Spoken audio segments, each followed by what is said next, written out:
Hello everyone, I'm Annie Gibbins and you're listening to Memoirs of Successful Women, the podcast where you get to hear candid conversations with fascinating women from around the globe who share aspects of their business and life journey, how they measure their success and what they have learnt along the way.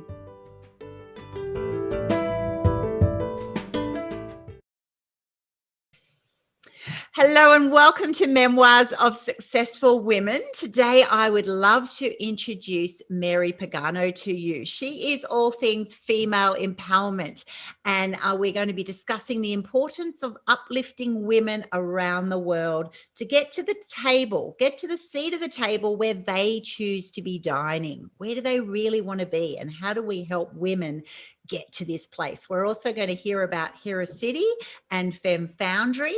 And Mary has just used 25 years of being a finance leader in the male-dominated tech industry. She's worked at large Fortune 30 companies, Motorola, AT&T, GE, lots of tech startups. And so she has an amazing history and level of expertise for companies who've been valued at $1 million to $3 billion. So welcome to the program, Mary. Thank you. I'm so grateful to be here.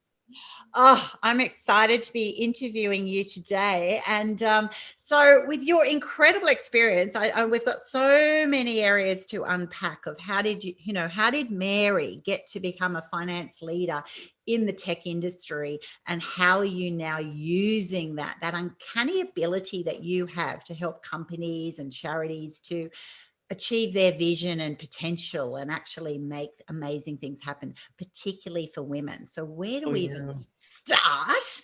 Tell us about what are you doing at the moment? Tell us about what you're positioned. Yeah, so what I'm doing now, I mean, I've been in tech for such a long time. And as you had mentioned, working in a very male-dominated environment, and I've got the 10,000 razor blade cuts, and I got a lot of great stories. But moved on from all of that and decided that I think it was actually back in my 40s, I think after I went through a divorce, and I thought, I want to do something to help women and children around the world because it wasn't fair. I mean, it's just flat out not fair for women. And I noticed it in my marriage. I noticed it working in corporate America. And so I thought, I'm going to spend my energy now in doing what I can to help uplift and empower and, help women to be successful in all aspects of living. So after I left my last corporate job, I decided I was going to take 2.5 years off. That lasted 3 months. And I started to, I met some very fascinating people along the way. And one of them, I owe to Beverly Knight. She's a great, fantastic singer in London. And she had introduced me to this group of people that were starting a new company called femfoundry.com. It's fem-foundry. And it's a social mobile media app for women. And the purpose, the thought behind it is for female empowerment. So think of it like Facebook, LinkedIn, WhatsApp, TV, podcast, education, mentoring, all for women, and a way to unite women around the world. So women who had businesses could promote their businesses to other women, other female organizations, both profit and nonprofit, doing great things around the world, could bring their organization and almost like tie the mobile app into their website. So there's nothing that they have to create or do a lot of work with, but it creates a mobile environment, because in some countries, women don't own a laptop, but a lot of them have mobiles. So that gives them the capability to meet all these fascinating women around the world. And the cool thing is we're about changing the culture of women. So helping women to adjust the crowns of other women as opposed to knocking them off. I'm sure you've heard of the queen bee syndrome. I've had a lot of challenges working for women in the past myself. And the thing is that there is so much abundance out there, Annie, that anybody. I mean, there's enough for everybody, and we don't have to cut people down. We don't need social medias that are about likes and followers and look at me, I'm in Cancun, or all these selfies. It doesn't improve our lives. And so we need a mobile app that improves our lives, that gives us tools that help us connect with other women. And quite frankly, if we get to the point that we're helping each other on a daily basis, we've now created an environment like men do. Men support each other very well, and they bring them up the ladder, right? Yeah. And women don't do that. And we need to do that. Yeah. I don't think we're ever going to get to a point where we can do great things for humanity and the planet until the women come together and collectively work on it together. 100%. Because we are so smart. We have such a great EQ that we understand the importance of nurturing children, taking care of family, taking care of community. Those are the exact skills that we need as we're coming out of COVID. We need to create a world that's more about living as opposed to tall buildings and IBM at the top, right? Exactly. I mean, we didn't come into this world to, work ridiculously, right? We came here to live. And so we need to create more of an environment around living and equality and, things that are great for the planet and humanity. So for me, that mobile app is so important in helping to adjust our culture. And then that aligned me into, so a friend of mine in Portugal, she was the prior CEO of NetJets, and she sold her company to Warren Buffett and decided to get into philanthropy. And she was asking me several times to be part of her female organization. I was like, yeah, well, it's got to be big mission, right? Like that's just how I operate. Yeah. And as soon as she said, well, we're going to build a city, I said, okay, I'm in. You got my attention. Because I mean, every city on this planet is,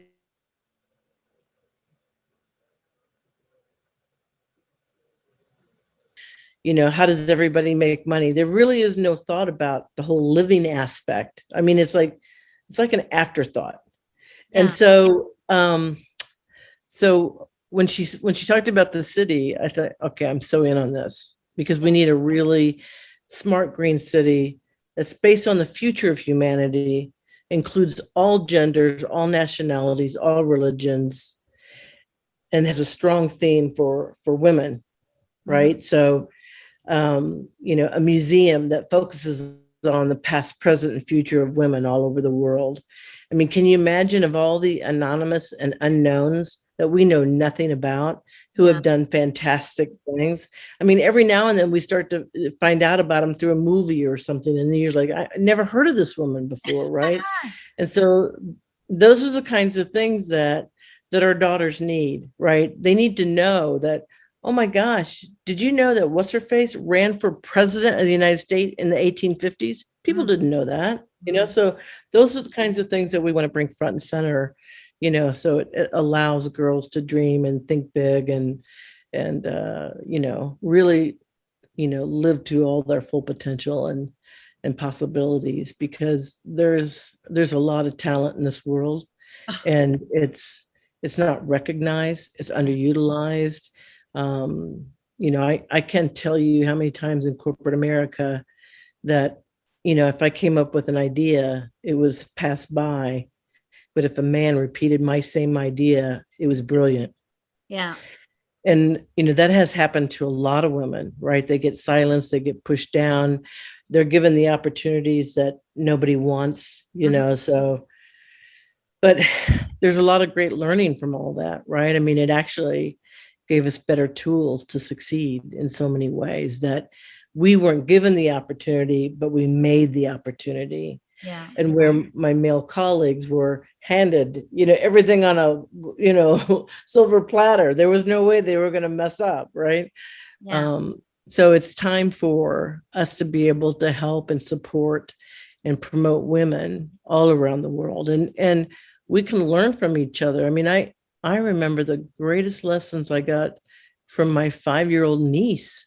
I mean, talk about an aha moment. I Yeah. remember I was working this strategy for AT&T, a mobility strategy for education.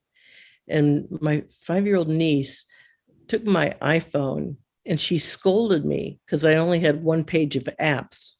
Now, keep in mind, we were the first provider of the iPhone, right? And I had been in the mobile technology since the car phone. I mean, that tells you how old I am, right? And this little 5-year-old, when she did that, I had this aha moment like, Yeah. my gosh, we need to get these devices in the schools, not out of the schools, Yeah. because the kids have access to so much information and learning. And then when you put them in a classroom and you take it away and they got to listen to somebody up front pontificate, I mean, wouldn't you be bored? Exactly. Exactly.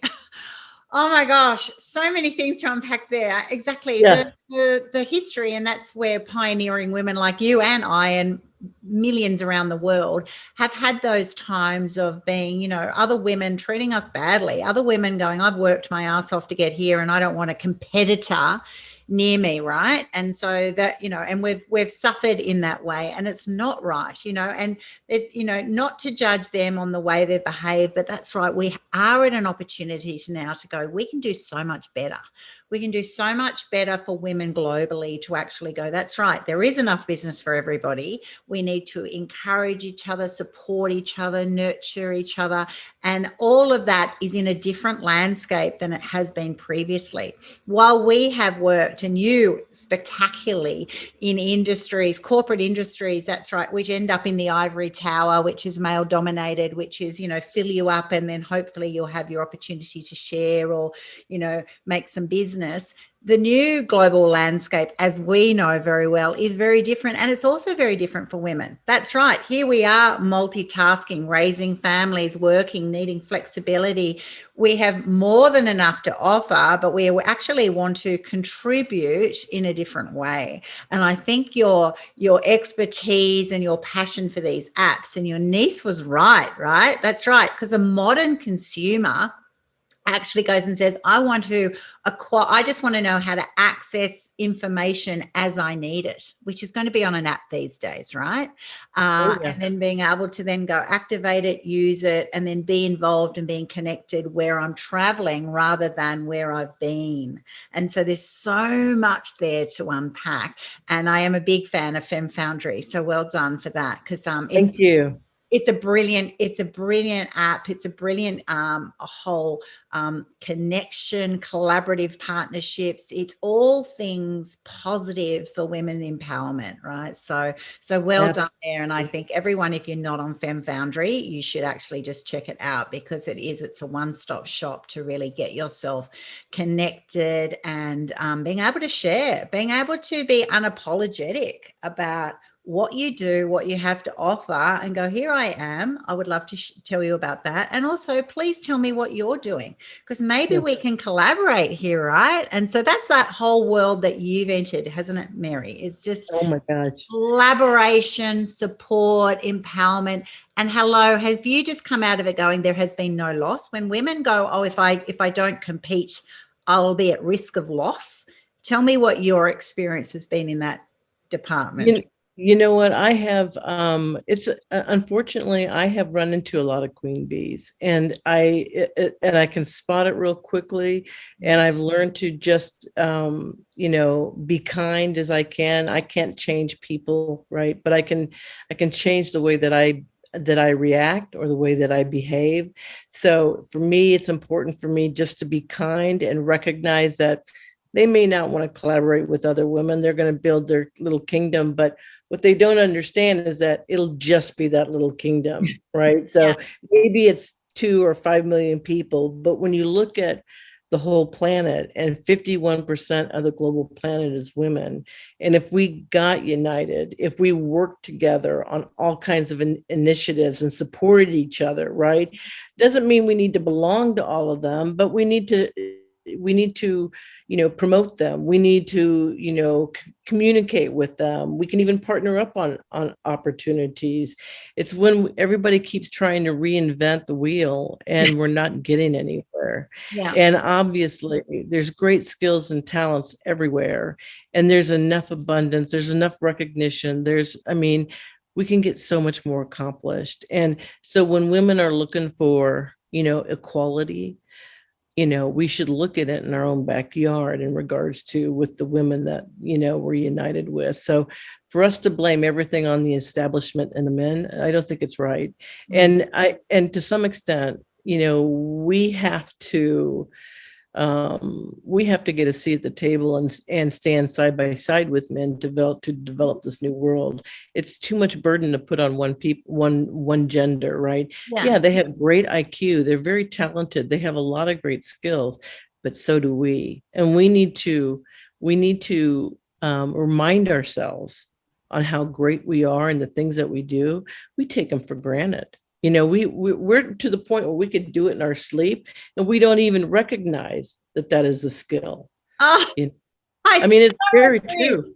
So many women downplay their skills and abilities. I coach women around the world and I get constantly floored by they'll talk about other people as if they don't have those skills. And I go, look what you've acquired. They don't actually realize that, if that's right, if you're male, you'll be going, yeah, I can do that. I've done that. I've got experience in that. And they don't do it, and why? It's a crazy holding back that actually, it's not saying, look at me, I'm amazing. It actually goes and says, no, I have these skills and abilities and talents, and I'm very happy to share those with you if they're of value, right? It's a whole mindset. I love what you tapped into there about, the queen bees, and when you're all about yourself, that's right. You can be very, very good at that, but it's going to be finite. The things that have been amazing are when you're actually happy to see that, once you've got what you think is your dream, there's always so much more. It's like the whole, you get to the top of the mountain and it's always going to be a false summit, right? You suddenly get a new view and go, wow, globally there are incredible opportunities. And I think that's what it's about. It's actually saying, think big. And I love the way when you were introduced something, you went, it better be big, because, that's right. Because you're a woman who actually goes, well, I want to do stuff that actually changes the world. I don't want to have a limited view on something amazing. I've already been in that sort of stage of life. And it's so funny because in my tech career, sometimes I wanted to play too big, and I know my leadership team is like, what is she doing? But I couldn't help myself. That's just how I am, right? I just feel like, you can spend as much energy on a small project than you can a big project. Yeah. And if you're going to spend the energy, do it big, right? Yeah. And, it's kind of like shoot for the moon and you might land on the stars, or whatever way it is. Shoot for the stars, land on the moon, right? That's exactly it. Totally. Exactly. And sometimes you don't even know what that actually will look like. Like here you are now designing a city, this city, right? And then go, what does a physical city look like of the future? Who would be in this city? What are their needs? What are your niece's needs in the future? If she was to then suddenly, live there, what does that actually look like? Not something that's been built historically, which has been adapted for current times. What does the future look like for a world that we would be proud to live of, that there's total equality, that there's acceptance, that you can all grow to your maximum capacity without fear and judgment. It's incredible. So your mind is just perfect for that, and you're aligned with now other people who think in that way. And then how are you approaching that? So who are the think tank for that? How does Mary Pagano find the people who will know what do people of the future? Who are the stakeholders, if you like? Well, yeah. So it's very interesting because we've got multiple opportunities going on as we're developing this. So I've already reached out to the UN Smart Cities, Carrie in Vienna, and talked to her about the project and what we were doing. And she was so excited. She said, oh my gosh, Mary, we would love for this to be the platform for all cities going forward. And I said, Carrie, right now we need one, and we need it one done well. We've got a great architect, Gilles Bactiar, who's out of France.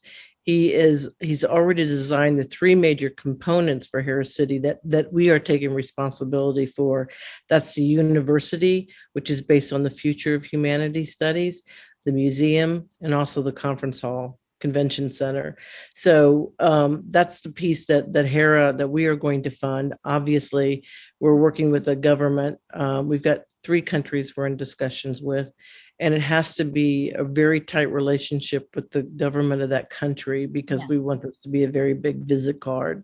So location, airport, all those kinds of things have to be really perfect for us to go, this is it, put the stake in the ground and sign the contract. We're talking to a few partners that are in the think tank space of cities.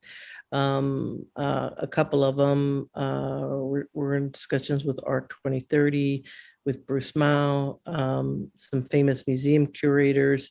We also have Emmanuel Pimente. He's kind of like Leonardo da Vinci of our time, so to speak. He's in Switzerland, and he is actually writing papers on the future of humanity. He's already got 30 books out on the future of humanity. But now he's got a group of thinkers. I don't know, I've got the name a list, and it's a long list of really brilliant people. And they're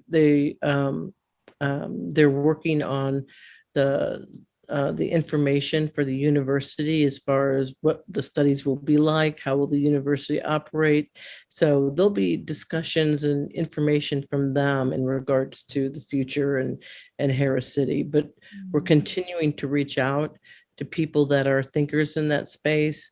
We're working with people from Nathan Gray's organization in Panama at Geoversity about biomimicry, biodiversity. So we're really wanting to be very in tune with the nature and the environment of the location that we're at.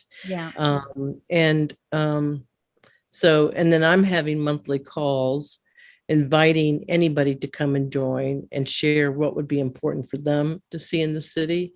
I'm collecting all that information, both text and the videos. So that way we have we want the women to tell us what they want, what's important to them. And what's very fascinating that keeps coming up is safety. I mean, because of we've all walked to our cars late at night with the keys between our fingers, right? I mean, these are little habits that we've always been used to, and different things as well, like have your phone on, talking to someone. I mean, there's all these little tips and tricks we've all been taught through the years. So it's very interesting that safety is always like the number one issue that pops up. I think safety is an absolute key. That's absolutely right. We've all had those moments and I'll do that. I'm an outdoor sort of trekker, adventurer type, but I'll still do that. I won't, if I was male, I'd then go, I feel like going for a little trek around our, a 2-hour hike.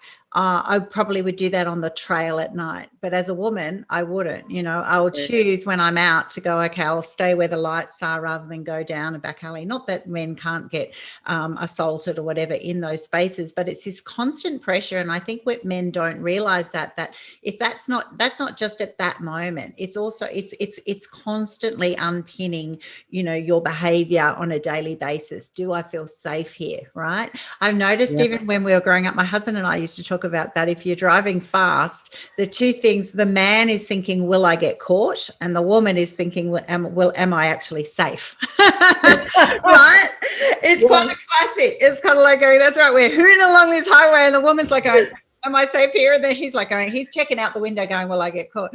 And that's probably a classic example of the different thinking, right? I know that's just an example, but if you actually play that out through our lives, it's kind of like, yeah, that's right. I do, I want to feel safe and secure. And a woman, particularly when you do have that absolute safe and secure and supported, if you have those three things, I mean, it just allows women to just explode in their potential, because that's a huge weight. It's like they're anchors, right? That you're stuck. Yeah. And they can be quite paralyzing, if you're actually not feeling safe and secure.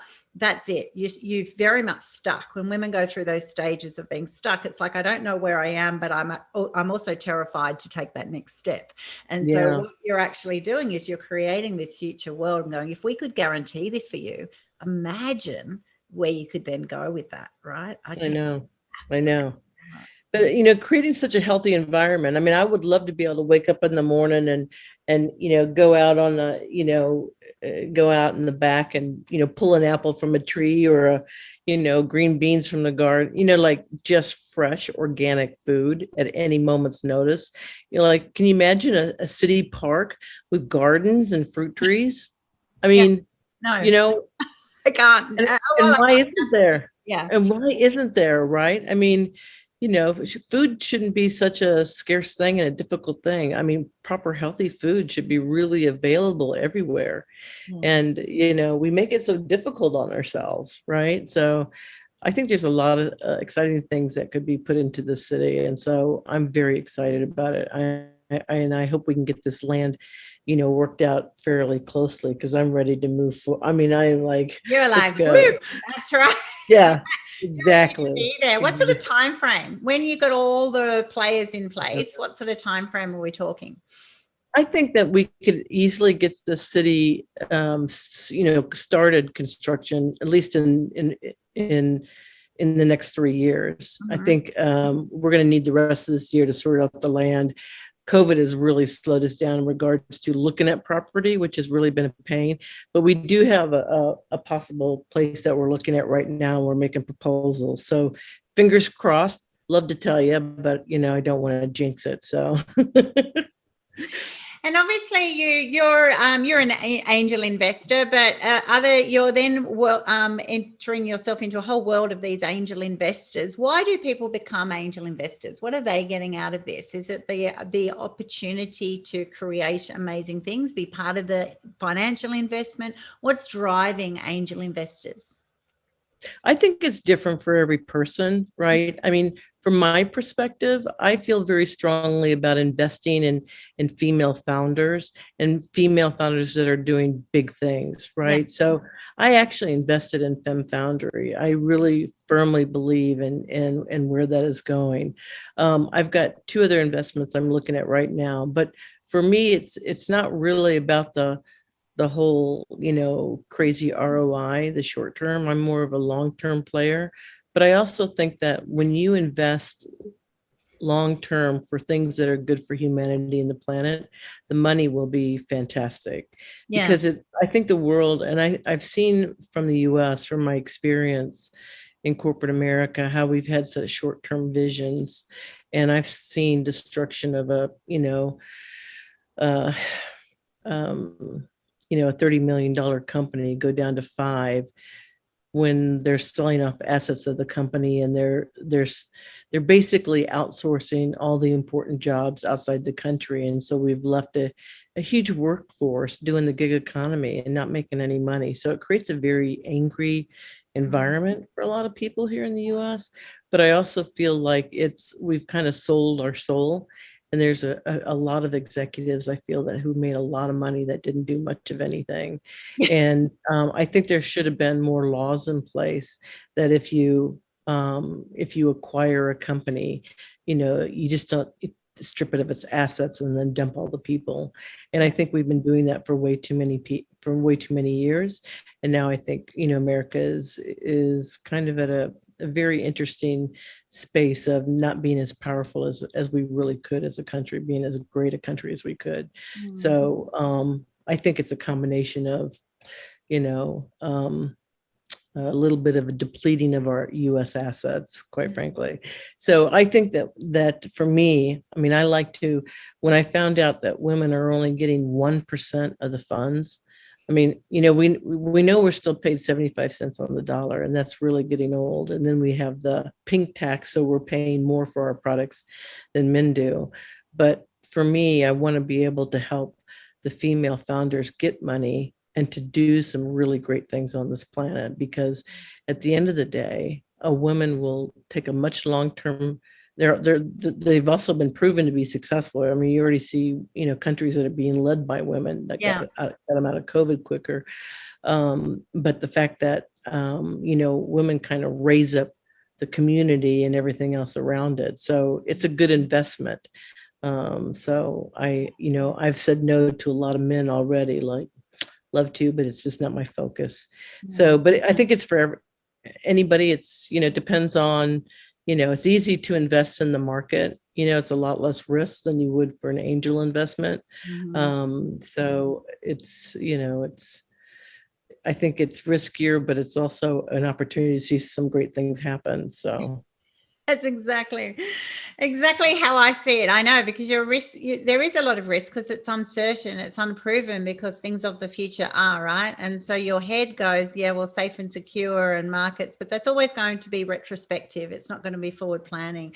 I love what you said about, that's right, companies that then get sliced and diced in bits and pieces. And we all know that's part of, business and life, but it certainly takes the heart and the soul out of it. And it also, it so devalues and appreciates people, those people who've contributed. And I think women have that incredible capacity of heart, right? We bring the heart and soul into things because it is in our nature. It's strong in our nature to, excuse me, be wanting that to be the core, of what we're doing. And we're very strong on legacy, making sure that we set things up that they're great for, the future. I think one sad thing that, we looked at, I was talking with hubby about this, that, I look at our, women in senior leaderships here in Australia or around the world, of like even politics. And so you've got, your prime minister or the premier of a state or whatever, and they're all, single ladies who then haven't had children. And you kind of go, well, that's well done that we've got women in leadership, but we actually, want to be able to have women in leadership who are actually, also able to, have families and be, not just, even if you have multiple things that you're interested in, and then that's all possible. So I think there's so much potential to do better and that's right. It's not anti-male. It's actually what we're asking for is equality. It's feminism of the future, which is not anti-male, which is not angry. It's actually, it's none of that. And that's what I used to shy away from, like feminists when I was growing up, going, they all seem so man-hating and angry. And I went, and I'm kind of like, I almost didn't want to say I'm feminist. And I'm like going, whereas feminism of now, right? I know they're all like, bloody men, we'd be better if we were. I'm like going, well, no, we actually do love men. We're claiming our 50% or 51%. And that it's like, rather than criticize that, my view is now, what if you can have that? What if you, instead of complaining that you can't, if you had it, what does that look like? What does that really look like? What is the best outcome for that scenario? That's where we actually need to be having people like you, Mary, and having others around the world going, what's the best view of that we can possibly imagine, and bringing in all those stakeholders to be able to design that, rather than just keep going chip away,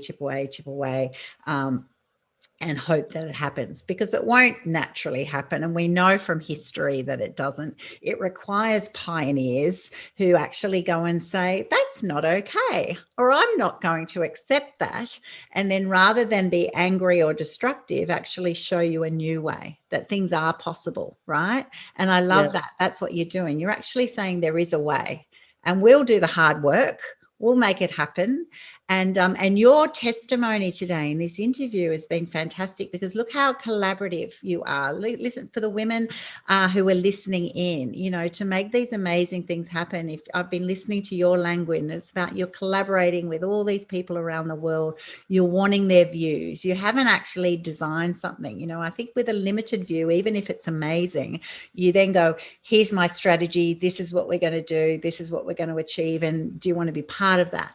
Whereas here you're saying we have a vision, we have a place that we're designing. Now we want to bring all the partners in, from, that's right, finance, all the stakeholders' views, gender differences, culture, spirituality, spiritual, university, educational. It's multifaceted. It's life wheel type components in the with the breadth of diversity that we must Yep. have if we're looking globally, Yeah. it's incredible. And I love the way, for those who are learning how to be, how to think big, I think this is a classic example. Femme Foundry is a great example of that. Harris City is a great example of that. The people are doing things going, I don't even know what it actually fully looks like, but I certainly know what it would feel like.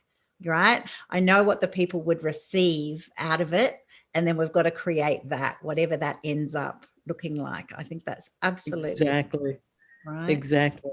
So it takes the voices of many, right? I mean, like I had said about my 5-year-old niece, I mean, I learned something from her, right? I mean, you learn something from anybody and everybody. And Yeah. so collecting that, right? And then creating that is going to be, because it's a city for everybody. Yeah. It's a city for everybody. And I think it's really important for women to be able to have at least one city on this planet that represents them. What are you going to do, Mary, when millions of women want to live there? Hey, we'll just Gonna be expand it. big enough? Yeah, we'll just expand it. But anyway, yeah, no, I'm anxious to live in the city actually. So I'm definitely going to be there. You're No definitely doubt going to about be it. there? No I'm definitely doubt going to be there. whatsoever. Yeah, definitely going to be there. So, but anyway, it's exciting. I'm very thrilled about it. I'm meeting so many fascinating people all over the world, and people want to be a part of it. People want to have a say in it. People want to participate in the ideas and the everything. So I have no doubt we're going to have plenty of funding to do this city. I mean, we've already got some coming our way, and we haven't even got the fund open yet. So, Brilliant. Yeah. What have you learned most about other people that you've collaborated with? What have you learned from them that you were surprised by, but it was really valuable? Ooh, gosh, wow. That's a really good question. The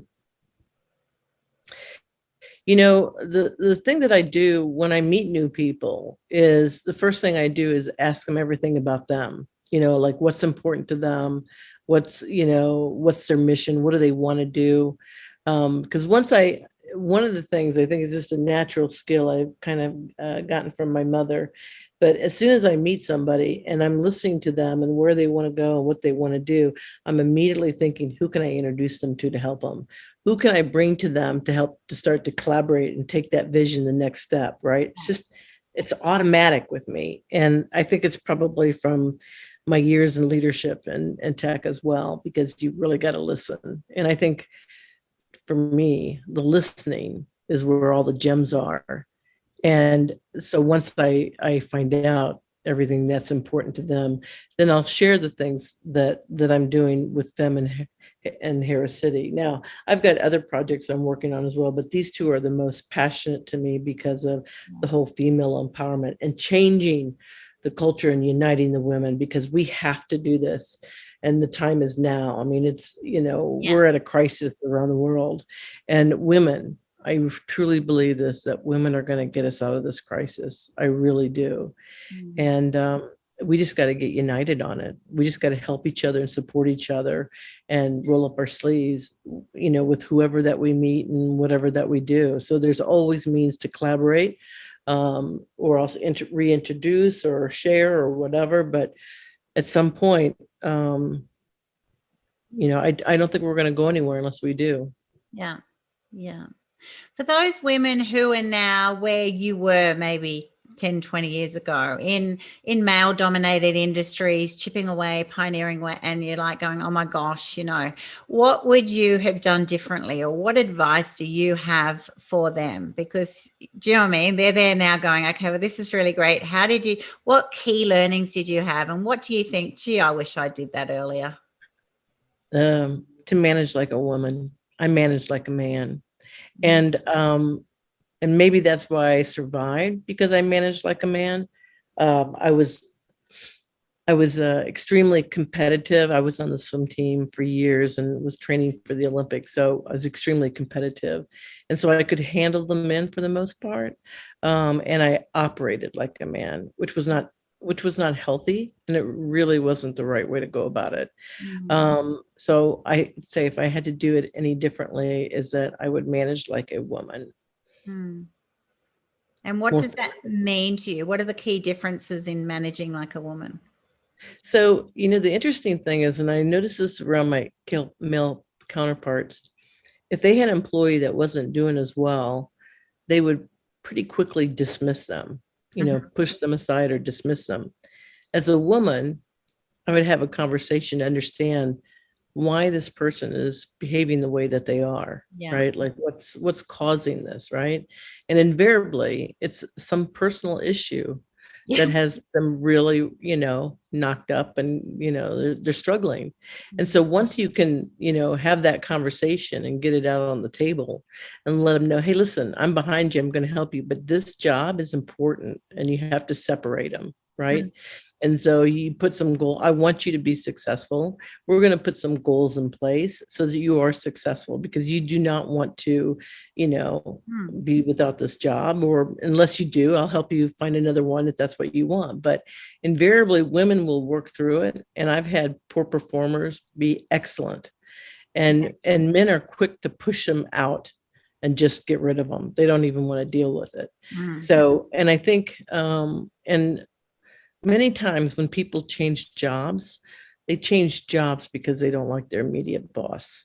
They Mm. don't like the way that they're treated. They're not respected, So, and I think women have this great EQ skill, which makes them extremely compassionate to understand employees, what's important to them, what drives them, as well as we have great EQ skills to listen to customers, to listen to what they really need and how we make them satisfied and happy and long-term customers. So Yeah. there's these EQ skills, they work in so many ways in driving more revenue and making successful business. But I think from the most part, what I saw and the difference between, my male counterparts and my leadership style Mm. was, but I still could have been a lot more as a woman, because I could be a bit tough. I could be I could be a little, impatient. Yeah. That wasn't a virtue. That's all right. We can all reflect back and go, probably was a little bit over the top there. Who are you? Who are your role models now? Who do Oh you my look God. up to, and who are you working with and go, oh my gosh, I just learned so much off of that person? Well, I actually would say Marinella Mapuri, who's the CEO of Hera. I really admire her leadership skills. Mm. And when I think about what she's accomplished with Hera, and keep in mind it's a nonprofit organization, and I really impressed with the way that she functions and she operates. She has total respect for people, up and down the organization. And I think sometimes, if you have a female queen bee, they have a little bit of an attitude, and that shows up, and companies eventually, will, not be as successful as they could be. People that I admire, I mean, of course, I have to say Oprah Winfrey. I love her style. I love what she's accomplished in her lifetime. I think I remember when she changed her trash TV to helping women, live a better life. I thought, thank you, you got it. I mean, women sitting at home are no dummies, and they deserve to have some tools to be successful. So that was an aha moment for me when she made that turn. And I was like, okay, you're my hero. But yeah. So. I love that. I love that. And and I will say my mother, and just because, my mother was valedictorian of her high school, but her parents wouldn't let her go to college. It was just the time that she lived, right? So, but she married my father, who was a brilliant mathematician and scientist, and she used to read his books and all kinds of stuff. But and there wasn't anything she couldn't do. I mean, wicked smart. You never want to play Scrabble with her or card, because she knew every card in your hand. But at 62, my mother started an ISP in our small town of Rolla, Missouri. And this was before Motorola. I was at Motorola and we didn't have internet access. And Yeah. my mom was building an ISP in Rolla, Missouri. God. And she got Cisco to donate servers. She got the governor to give her access to university network. I was like, oh my gosh, who does this at 62? So anyway, I mean, she was wicked smart. I was pretty lucky to have her as my mother. So Oh, I think you were blessed, but that's right. You can be wicked smart, but you've also got to have that other factor of, hey, I'm just going to run with this. I'm going to back myself, right? I'm going to not only back myself, I'm going to ask the questions that are theoretically potentially embarrassing, risky, whatever. Who am I? Who would be, in that town at 62 doing that? So one, you get the ideas. So you're visionary, right? And then two, you got to have that self-belief that goes and says, well, I'm comfortable with what I've got to bring to the table. And then to actually go out to the Cisco's and others to actually go, hey, I've got something that's going to be of value.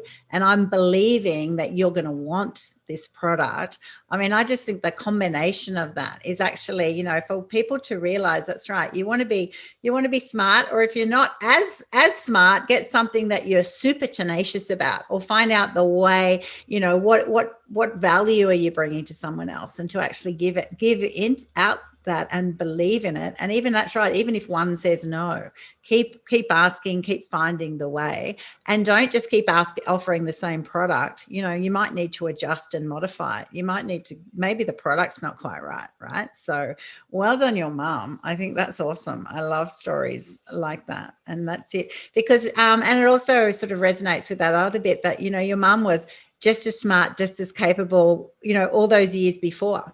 But because of the times, because of the expectations of society, because she was raising children, it's kind of like you're just a mum. You're not just a mum. You're an incredibly smart, capable, talented woman who actually just hasn't been activated in a certain way because of life. Right. And so those listening in, never doubt your potential. And that's what I'm all about in my women's empowerment, activating your potential to get success in your own terms. And so you do have potential. Those of you who are sitting there going, I believe I've got more in me. Yes, you do. If you believe that and it keeps you awake at night and your mind's traveling, you so do. You've got that potential, you've got that drive that Mary has here, that I get excited about. You've all got that. It's actually just going, how do I activate that? And what is the right timing? And what is the right environment? And that's what I've loved about our conversation today, that you've actually just channeled your life. You've used your 25 years plus of expertise, learnings. You haven't come to it with no framework. You go, well, yeah, that's right. You're an expert in finance. You're an expert in companies, creation. You know what works. You know what doesn't work. You know what you like. You've learned from others, and you're now championing that in an area of, apps, which is tech, which is future, which is collaborative partners that you've been able to forge because of your career, to then be able to have something that's going to be an incredible part of the future. I just say congratulations to you, Mary. It's just absolutely a delight to meet you and to watch what you're doing, and and to be part of that, right? We all get to be part of it, Yes, you do. That's it. Yes, you do. Yeah, exactly. Yeah. Wow. Thank you. So let's finish our interview now with what does success look like? When you look at successful women, what does that even mean to you? What is a successful woman? I think it's different for every woman. Some women it might be, to have a family. Some women it might be to, do a TED talk. Some women it might be to be a billionaire. I think it's different for everybody. And the thing is that we're all so unique. We all have such great gifts that we can give of service. I think when you give of service and you're helping others, the universe just opens up to you in so many ways. So I also recognize that, we may not even have tomorrow, right? So when I look at like a successful day, I think that I'm eating something that I love, that I get to have my moment with my coffee and my, news or whatever. It's just those things that you do during the day that make you happy. And you create those really healthy habits that over the long haul, all of a sudden you go, wow, here I am. And it's just because you had some new daily habit. But for me, I look at success as when I get into home plate, I want to know that I made a huge difference on women's lives around the world. For me, that is success to me. Yeah. Excellent. Well, you're riding that wave of success very, very well. And yeah, it's just such a joy to meet you. How do people find you? How do people find out more about, what are your web links to Femme Foundry or Hera City? Yeah. So you can find Hera City at www.heracity.org, and you can find Femme Foundry at www.fem-foundry, FOUNDRY.com. You can find me on LinkedIn, Mary Pagano. I'm easy to find. And my Gmail is mary.pagano@gmail.com. And I'm always floating around somewhere, so you can find me. And I'm happy to introduce you to everything and anybody, and connect you with whoever that you might need to reach your goal. So I'm a avid networker, and I appreciate meeting all these great people around the world, including yourself. Oh, thanks, doll. Yeah, and that's it, guys. Those of you who think people are unapproachable, they're not. They're actually sitting out here going, oh my gosh, I'm doing amazing things, because I just want to believe in myself. I can. And also, I'm really happy to help you. People, Mary does answer her own emails and does her own thing, and she's happy to be reached out to. So definitely connect with Mary, definitely connect with Femme Foundry, follow Hera City. If you are at a high level, angel investor, a major stakeholder, really passionate about this area, definitely reach out and find that. And if you're not, then just, believe in others who are pioneering a way for you for the future. And if it's, even not for you, it's for your daughters, it's for the future of humanity to actually go, thank goodness we've got pioneers who are able to be able to think on this level and to be able to contribute, because it's always, this is stuff that really shifts the landscape for the future. And it shifts our expectations of what should be norm, right? I think we've become too complacent with, that's just how things are. And I look back and I go, man, my grandmas were my biggest role models, our pioneers of their time, and sometimes it's hard. It's hard for those people who are shifting the landscape, right? It's certainly not an easy task. There's a lot of opposition to that. There's a lot of criticism. There's a lot of naysayers, because most people aren't like that. Otherwise it would be different. And so if you actually go, oh, they make it look easy, it's not. It's actually hard. But there's a tribe. When we get a tribe of women, we get women collective behind, even in our thoughts and our prayers, and it's like a momentum. It's a wave. And just lean into other women who are doing this. I think, you do have the ability to move mountains, right? And to be able to say, no, it used to be. What a great legacy is that, when you can go, oh, it used to be this way. But because we chose to act, because we chose to not just talk about it, we chose to do. Take action. Incredible things are possible, and they're limitless. And so all the best for your future success, Mary. I look forward to following your journey. Thank you. Thank you. I so enjoyed our conversation. Thank you so much for inviting me. It's a pleasure.